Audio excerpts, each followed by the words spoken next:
So Asia and I spent the night last night here on Iron Mountain. The actual spot we're in is called Mexican Spring. Huge fires rolled through here in years past, and they're still clearing out this and taking care of things. But boy, was a quiet night out here. Hey everybody, this is my daughter Asia. Hi. She is a YouTuber. She does a full-time van life thing in her little 1990 Chevy Astro. And what's its name? Name's Speck. Speck, the Astro. Anyway, she came to Redding, where I am right now, visiting my folks, and we just went off on a spontaneous adventure up in the mountains here locally. Yeah. And I decided to take this opportunity to ask her some questions. Yes. My first ever interview. Oh boy. Are you ready? Yes. Okay. Question number 1. After 4 years of doing the whole van life thing, would you say the highs outnumber the lows? I would say the highs outnumber the lows, best, definitely. By what kind of margin? Yeah, I don't know exactly. I think it's more my personality. I love the challenges of van life and just the kind of ever-changing quality of it. I personally like that. My personality very much fits that. So I just enjoy pretty much every aspect of that. And when there's any kind of low or cons, they're kind of minimal when I compare it to the highs. That's true. Yeah, for me at least. I could agree with that. Yeah. And we talked about this as our favorite, one of our favorite questions people ask us. What is the biggest challenge you feel about this lifestyle? Yes. I know everyone asks me what my biggest challenge is. And I would probably have to say I live and travel full time out of my van, and it is my home. And so anytime, and it's rare, thank God, but anytime the van breaks down and it's in a shop for a day or two or longer, I am quite literally homeless. I have nowhere to go, like at all, unless I break down in a convenient spot. Like San Francisco is my home base, and I have lots of family and like friends there. And the last time I broke down for a few days, my van was in the shop for a few days, and I did have friends that came through and I could spend the night with them. But otherwise, I'm just on the street in public spaces or getting a hostel or hotel room and just living out of my backpack. And morale is low because my home is in the shop. So It sucks. that is probably the biggest challenge with van life. Your van is not only your daily driver, but it's your home. So if that goes kaput, then like you're kaput, you know? Yeah, it changes everything when your home is your set of wheels. Yeah. It's a big deal when things go sideways. Yeah. All right. Most rewarding aspect. What do you like best about it? I love all the people that I meet along the way. I think that's the best part. And I kind of said it earlier, but I love the daily challenge of having to find a spot. Do I have to move? Do I have enough water? I don't know. It just keeps me on my toes, and I actually like that. And it also brings some like amazing spontaneous, like I like the spontaneity of it, and the views, the sudden like beautiful lakes that I'll turn a corner on the road and see a gorgeous lake like we saw today. Yeah. And gosh, what was the question again? Most rewarding Yeah. parts of Those it are the that most you rewarding. like best. Yeah. Like the amazing views, the ever-changing landscape. I think that's awesome and rewarding. And the fact that wherever I park up, my home is there, my food, water, bed, everything, that's like amazing. It's a unique experience, that's for sure. Yeah. I mean, even when the day comes that I stop rolling, I'm never going to give up having a set of wheels that I can do that in. Yeah. It's like, yeah. All right, what would you say are key personality traits for someone to be able to actually enjoy and thrive in this kind of lifestyle? I think that you have to be, or eventually end up being able and willing to adapt to change very quickly, whether that's environmental, like weather, or just like physical or literal. I just adapt to change, be adaptable, be okay with and accept spontaneity, accept judgment, because a lot of people That's a good one. they can judge pretty just immediately if you say you live in your van. Yeah, that's true. And I think those are like the key big ones, personality wise. This is kind of a tangent, but I always recommend if somebody's interested in van life and they've never done it or are just interested in general, there's so many awesome van rentals out there that are already built out. And this is also a good idea if you're interested in van life but don't know what rig to get. Just rent a fully built out van. There's so many awesome companies all over, and just rent a van and go out and do it for a weekend or longer. And that'll help you figure out if you like it or not, or if you like that specific van. Yeah, and it would give you kind of a taste of the daily maintenance, the daily challenge that I enjoy, but some people might not. No, and you just can't know until you do it. Yeah, exactly. You can't know. And even renting a car for a week, you still don't know until you do it full time. But yep, that's true. yeah, I would say those are the biggies. Very good. Yeah. So I know how much you love your Astro. Yeah. But, and I actually I've had people ask me this question too. They're like, I can't imagine you having any other rig, but if you had to, what would you get? So that's the question. If for some reason spec was done for whatever, or you needed something different, what would it be? Is this if I, like currently where I am financially, or if I had all the money in the world? Oh, this is with no resource limitations. Like No you could do any kind of vehicle.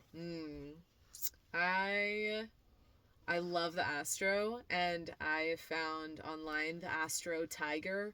It's kind of like a, it seems, I don't know much, but it seems like a more capable, rugged, like almost like a camper Astro already.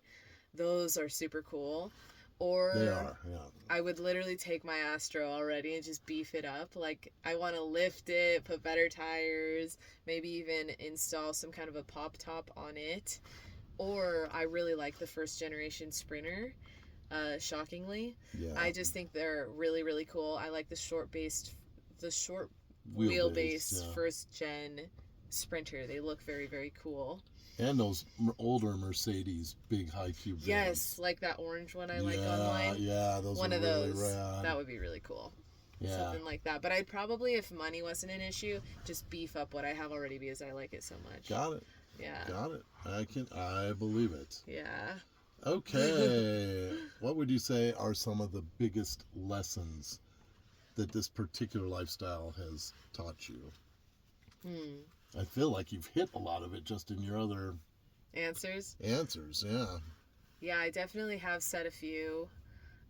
One big thing, I feel like I've always been a bit of an empath, but I feel like I've become even more so after having lived this lifestyle, because it is a bit on the edge of, like, not society, but just on the edge of, like, I feel like a lot of times I have my, like, one foot in both camps when it comes to, like, societal norms, and just, like, I still work a full-time job. I actually have 2 full-time jobs, and I make a great income, you know, to live off of, but I live in this world where a lot of people live not by choice, by living in their vehicle, but mine is fully by choice. I enjoy it. I enjoy the travel.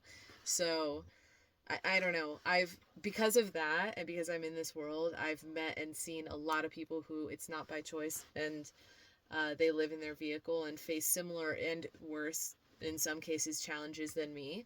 And I feel like if I hadn't lived this lifestyle, or living this lifestyle, I may not be as empathetic to them, or just homeless people in general. I don't know. Yeah. I just feel like I've become more of an empath, and I feel like just I've met so many people by living this lifestyle too. I feel like I can more easily just talk to anyone now. I'd agree with that, yeah, I didn't think that would become, I had no idea that would I don't know, happen because of this lifestyle, but yeah, it has. And I like that. It does. Yeah. I just feel like I don't judge, not that I was judgmental before, but I, like, really don't judge immediately now at all, like, anyone I meet or hear about now. Yeah. Since living this lifestyle, because I feel like people can judge just having just met me or hear about what I do or that I love van life. But that's changing too. So I think that's one answer, although I have said others in the previous Yeah, answers yeah, too. I think it's a good answer. Yeah. All right, my final question, Oh my which gosh. is funny to me. Why? A friend of mine who, like, it concerns her that you live this way. Yeah. And she has said to me many times, it's all your fault Like that your fault? Asia is doing this. And I'm like, okay, well, that's probably technically true. I'm not sure you would have considered this if I hadn't done it decades ago, if you hadn't seen your mom doing it with the RV. Yeah. But yeah, just to settle that with her, is this all my fault? Yes, it's all your fault. I know, No, it is. no. I know. That's funny. No, honestly, I've, like, personally, as you know too, I've always had a very, like, adventurous spirit. And I even, like, growing up, as you know, in my childhood bedroom, I lined my entire walls and ceiling with photos from around the world and pictures of vans. I used to dream of having a Westfalia. Yep, Westies, big time. Yeah. We're into that. Yeah, like in middle Long school and high before school. I said anything. Like, I always, my whole life, thought I would want to have one of those. I didn't necessarily think I want to live and travel in one, but they are literally a camper van, so I guess I kind of did. So, and then I love travel. I used to try and do an international trip every year before I started van life and just poured all my money and time into it. So, I don't think it's all your fault. I think I probably would have dabbled whether you did it or not. Yeah, I kind of think you probably would have. I highly doubt Talon would have done it. Yeah. If I wasn't already doing it when he lost his, rental opportunity, and he's like, oh, rent is too much. Yeah. I'm like, okay, let's look at your options, so I know it was never a burning desire for him. Yeah. He loves that he can just jump in his van and go do a trip.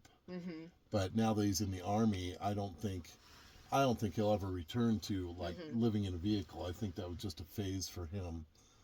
And I mean, I don't expect you'll do it all your life, but I think you got a long way to go yet. Yeah, so. I do.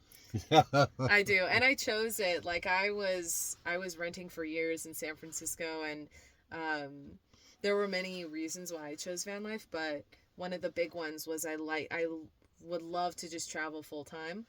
And rent is so expensive, whether you're in San Francisco or not. It's typically, like, for me at least, and in my age group, that's like the majority of our check. And so I liked the idea of not spending that much money on rent and being able to just pour that into a van and traveling. So yeah, it was very much a choice for me, but I could have just stayed in my apartment and lived my life in SF, and I'm sure I would have liked that, but I like this better, being able to travel. Well, it's my understanding, when you rent an apartment, if you travel for a month, you don't have to pay rent that month. I wish. I'd have a place then if that was the case, but... Oh, it's an inside joke. Yeah, it is an inside joke, no. Somebody she knew actually thought that. Yeah. Okay. Yeah. Some people. Uh-huh. Well, yeah, thank if only. you. Yeah, you're welcome. Thanks, Asia. Yeah. Appreciate you answering the questions, and it's almost time to make dinner. So. Yes, follow me, Strange Days Diaries. Yes. If you're interested in seeing my solo female van life travels. Yeah, yes. I'll put a link in the description, of course, and yeah, definitely got to check it out. She actually puts in production on her videos. Not like mine, so you'll enjoy it. Oh, well, thank you. It was nice talking. Yeah, thanks, Asia. Yeah. Bye. There we go, one shot.